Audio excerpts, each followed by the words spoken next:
The new Green Day, is it good or does it suck? Kick it!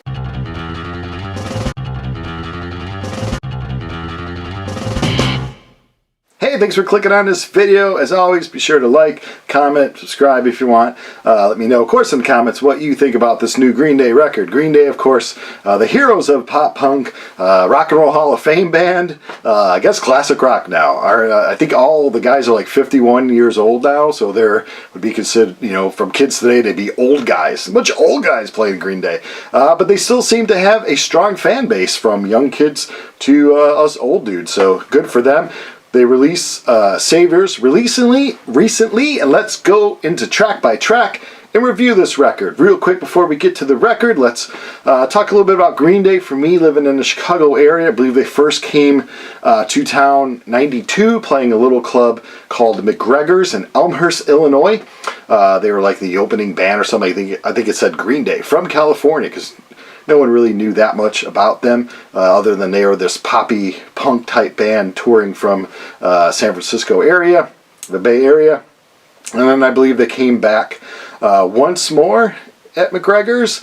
And those two shows I did not see, unfortunately. I was offered to go to them. One was on a Tuesday night, and at that point I was in junior college throwing packages every weeknight, so I had to work on Tuesday nights, and I had to be real careful about those evenings that I would ask off of work or using vacation days or sick time and all that. So I was at UPS, unfortunately. But they came back in October of 1993. This is when they just had 2 albums out on Lookout Records. They opened up for Bad Religion. The lineup was Seaweed, I think Green Day was second or third, then All or Green Day, then Bad Religion. And at that show in October of '93, they were playing some of the songs that would be on Dookie. And speaking about Dookie, boom, they released that early '94. They'd already put this show on sale. I saw them for the second time, and I think my final time. I don't think I've seen them since. 1994, they played the Vic here in Chicago, and it was way sold out. Kids were going crazy for Green Day. Now, for a lot of the punk fans, we knew about Green Day. We knew they were pop punk. They wrote really catchy songs. When they released that album, Dookie, in early '94, for like the mainstream and your MTV crowd that was just kind of listening to all kinds of alternative music, it took them a little while. Of course, they released a single, Longview, and it took that little bit to climb up, and then, of course, they became huge, and they've been pretty much a huge band ever since. Of course, some albums more popular than others, but yeah. I do have a video on this channel called Green Day Record Rank, something like that. I'll have it at the end of the video where you can just click on it. For those of you to know where I'm coming from, the 3rd place album of my record rank was American Idiot. Of course, I believe 2004 on that one. The 2nd place record in my record rank was the album just been talking about, Dookie, from 1994. That changed everything. Boy, if you were in a pop punk band, you were playing popular music soon after that came out. It went from underground to very popular. And my 1st place record, I think the best Green Day record, now will this unseat it? Stay tuned, is Kerplunk from late 1991. So let's go. Track by track for Saviors. Boom. I've had friends review it as the greatest thing since Dookie. I've had friends, it sucks. So it's all over the place. People love it. People are like, see what I think about it. The group is just 3 guys here. I bought the 1, 2, 3 Go exclusive. It's pink vinyl. So it's limited to 1,000. I got number 772. It is pink vinyl. It's looking pretty. This was $28 plus 8 shipping. The 8 shipping is a little steep. I think between 4 and 5 shipping for an album is good. 8, a little steep, but I wanted to get the whole exclusive, the be cool, I guess. I don't know. So yeah, Saviors by Green Day, and let's talk about it. So yeah, came out. They're a 3-man band. 'Cause I know with their other guitar player, Jason White, was officially the 4th person of Green Day, and then he left to go work on the Elmlips, and now he's just officially a 3-man band. Plus, I think when they go on tour, they add 2 more musicians. I think he comes along, and a keyboard player comes along. This album, 46 minutes long. I like my Green Day, and I like a lot of my punk rock to sitting around like 30-35 minutes long for an album. So right off the bat, hearing that it was 46 minutes, I'm like, it's not a concept album, so why do we need that much time? But let's get in. The first track, The American Dream Is Killing Me. It's the first song I heard. I heard it before it came out. This album came out, and I give it a grade scoring of a B. So it passes the class for sure. I think people really liked it. I think people really liked it because it did not sound like their worst album, Father of All MFers. The songs off of this, the singles off of this. Obviously, when they play live, I don't even know if they're going to play any songs off of this one. Not a great record. To me, I rank this one as their worst one. So I think a lot of people right off the bat were like, oh, thank God. They've kind of returned to that easy sing-along Green Day stuff that's not too poppy, catchy junk like this one was. So yeah, I give that first one a B. Rob Cavallo is producing again. He has that overproduced sound that he likes to treat this group with. I would like it if he would turn it back just a little bit, have them sound a little raw, like they sound on Kerplunk. So a little more raw would have been really nice, but hey, great production from him. It's got a catchy chorus, very well produced. First song, boom, we're off to a B. Second song, Look Mono Brains, same thing. I give it a B plus actually. I really think it's a great song. So yeah, boom, we're off 1-2 songs. We are going here. Third song, Bobby Socks. It's like 50s, 60s. I don't know what time people were in those kind of socks. I think the 50s. And, it's going to be a catchy song. And to me, it was a little bit predictable. Sounded like a Weezer song that got kind of thrown away. I gave it a D. I just don't like that one on the album. That's for sure a song I would cut out. Next song is One-Eyed Bastard. Just okay. To me, the chorus for some reason sounded like a Pink song. You know, that artist Pink. I don't like her stuff. She's the one that like jumps all around, I think, to distract you from that the music isn't that good. So yeah, to me it's the same as the song before it. It's just where it just is not good. I give it a D. So we got 2 B's, 2 D's. Uh-oh, what's going on? Dilemma's next. Nice catchy tune, a little angst, a little slower. It's really nice. A B. We're up to the B category again with Dilemma. 1981, boom. This is what I'm looking for when I'm listening to Green Day. I want them to make me feel like I'm back in 1991, kind of. And it feels good. Pop punk, it's fresh.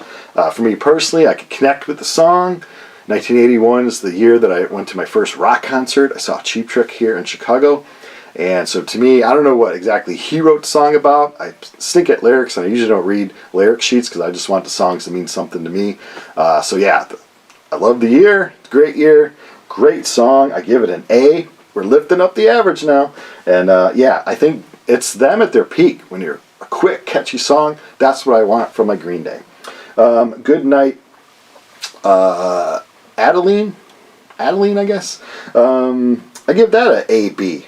It's a good song, so it's a mid-tempo one. So far, so good. We're getting I think probably would be a B average, I think. So not what I got at school, so that's pretty good. Let's flip it over because we are playing a vinyl. Flip it over to side 2, and we will look at side 2. Although I need to flip it back because I need to read the songs. Coma City, it's nice. It's a great way to kick off another side. I usually like to listen, of course, CD. A lot of people are going to stream it. That's what people do nowadays.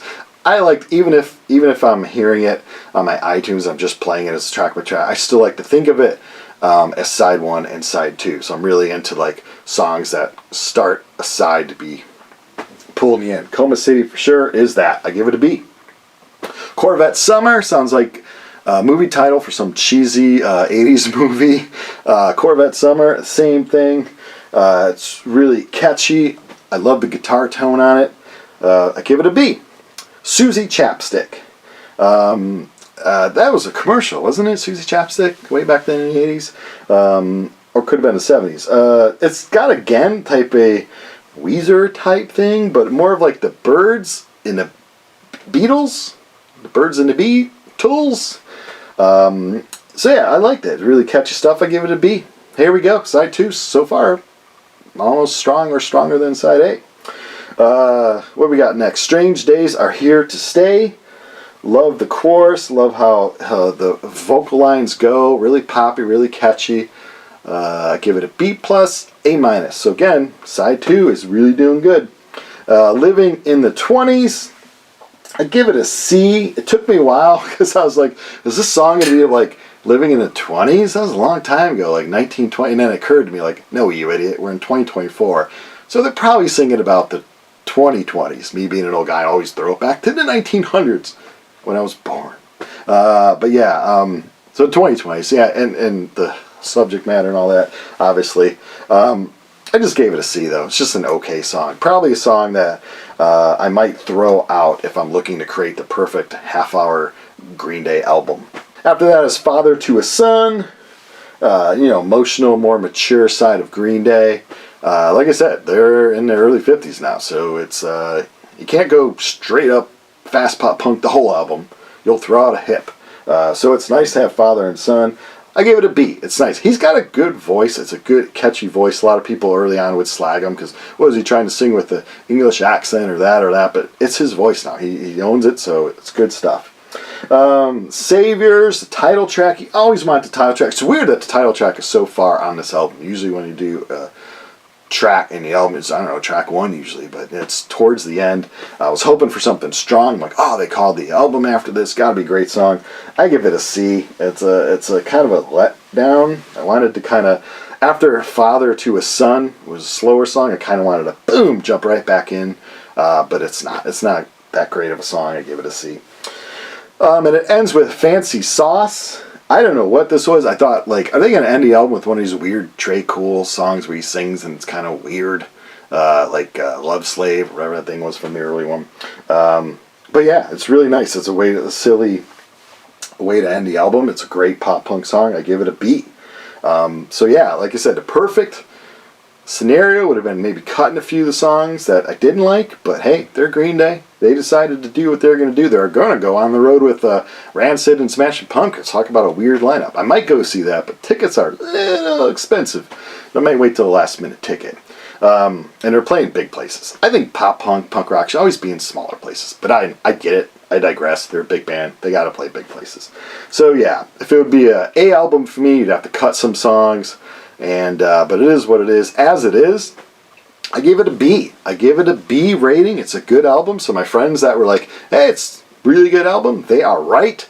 Now I don't say it's the greatest thing since Dookie. Wouldn't go that far because there are some songs that are like, meh. So to me overall, if I redid my ranking, which the video should show up really soon, out of their 14 studio albums, I would probably put it number 6 or number 7. It would sit after Insomniac, probably. So overall, if you're on the fence, if you're an old pop punker Green Day fan, you haven't picked it up, you're not sure if it lives up to the hype or not, I would strongly suggest to pick it up. If you just want to start into pop punk music and all that stuff, hey, this would be a great place to start. It's in all the stores right now, because stores, they don't always have their older stuff. So yeah.